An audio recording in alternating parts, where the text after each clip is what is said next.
there and welcome back to Struck Me Crochet Tutorials. Today is episode 4 of the Learning to Crochet series, and today I'll be showing you how to do the front loops and back loop crochet. I'll be using this time my 4mm crochet hook, and then of course make sure you've got your scissors and your darning needle available. And today I'm going to be using this classic pull skein double knit. It doesn't actually have a colorway name, so you can just see the info there. And yeah, let's get started. So we're going to start off just with one row of 10 single crochets. So you can just pause the video and quickly create your 10 single crochets, and then meet me back here so we can just continue on with the back loop single crochets. Okay, so what you're going to do is we're going to chain one and turn like normal, but now here's where it changes from a normal single crochet. Instead of going through both stitches at the top, you're just going to go, because we're doing back loop, we're going to go through, so not here's the front loop and here's the back loop. We're going to go in like that, one part of it on your hook, the back part, yarn over, pull up, loop, yarn over and pull through 2. Okay, and now again we're going to put it through that back loop over there like so, yarn over, pull through, yarn over, pull through. Okay, I'll show you again one more time how to do it. You're going to insert your hook through that back loop, that very back loop, yarn over, pull through, yarn over, pull through, and that's what it's looking like now. So as you can see, it's forming a bit of a ridge there. So that's a very specific stitch, especially if you're wanting to create something with corners, then you'd use the back loop. Let me show you an example of it being a corner.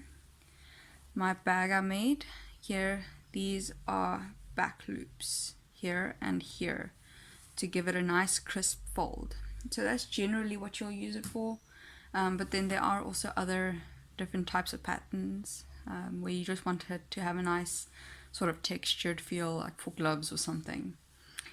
So yeah, just carry on like that all the way to the end here, and then the next row I will show you how to do front loops. Okay, so now we're at the end of row 2 with all the back loops. So that's what it's looking like now. You can fold it and see, and I like this variegated yarn, it's easier to see what's happening. Okay, so now we're gonna do front loops. So we're gonna chain up 1 like that, turn, and now for the front loop we're going to do the same thing, but we're going to go through this first loop here. So just like that. See, there's the back loop and here's a front loop, so we just put our hook through there, yarn over, pull through, and yarn over, pull through. Okay, so it looks more like just a normal single crochet, but on the other side you'll see it's basically the same as what we did there. So yeah, the whole reason for front back loop is if you wanted on one side to have the ridges, but of course when you turn in your work you'll constantly be working on different sides. So we're doing again, push through like so, in the first loop there, yarn over, pull through, yarn over, pull through. Okay, and again gonna insert our hook through there, yarn over, pull through, yarn over, pull through. Okay, so here's what it's looking like now. Okay, I'll be able to see it a bit better when I get to the end of it, but basically they're doing the same thing on this side, because yeah, So that's gonna just have a nice sort of curved texture to it.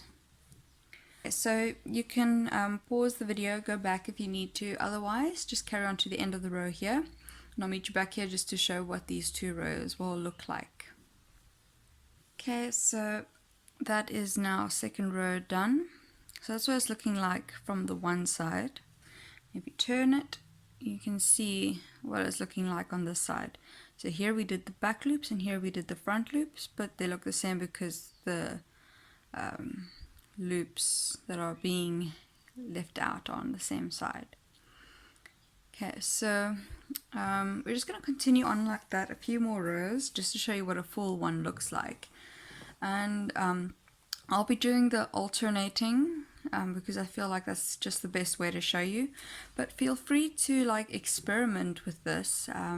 Make one where you just do back loops, make one where you just do front loops, just so you can see what different results you get, because yeah, this one's more open to having different ways for it to come out. So yeah, I'll meet you here with 5 rows of this and alternating. Okay, so here we are on 5 rows with alternating front loop, back loop. So they're all on one side like this. So it's a nice bit of a like a ridged feel here. And then on this side it just looks normal, but you can also tell it's the back of the project.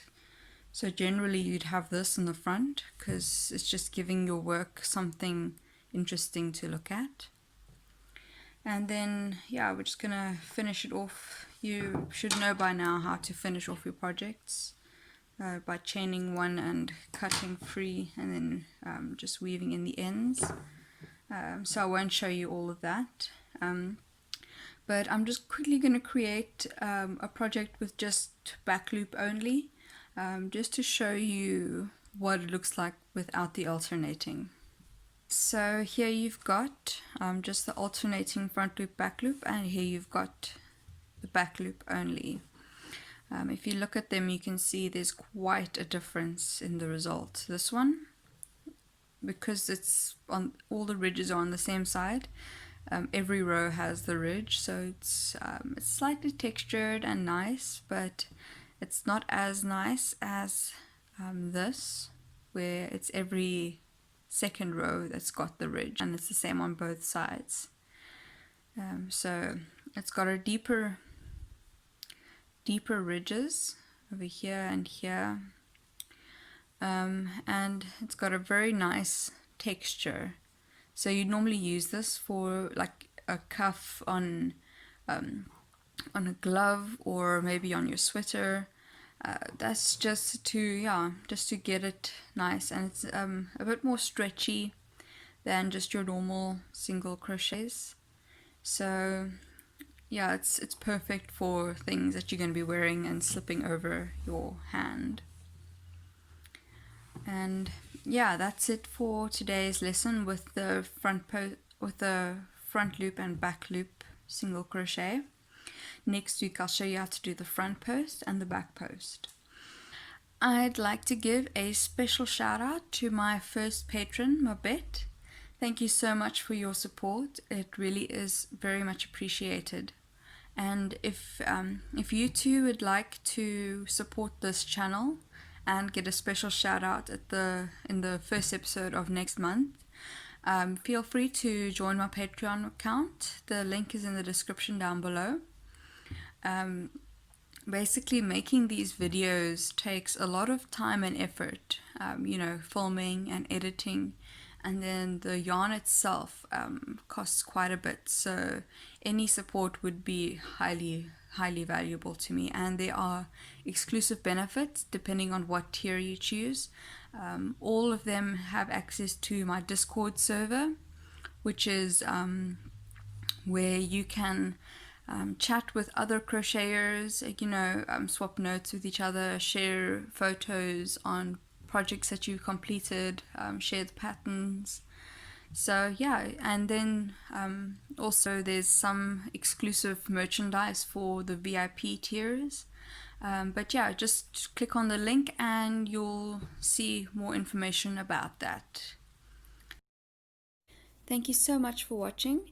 Please don't forget to like this video and subscribe so you don't miss out on future videos.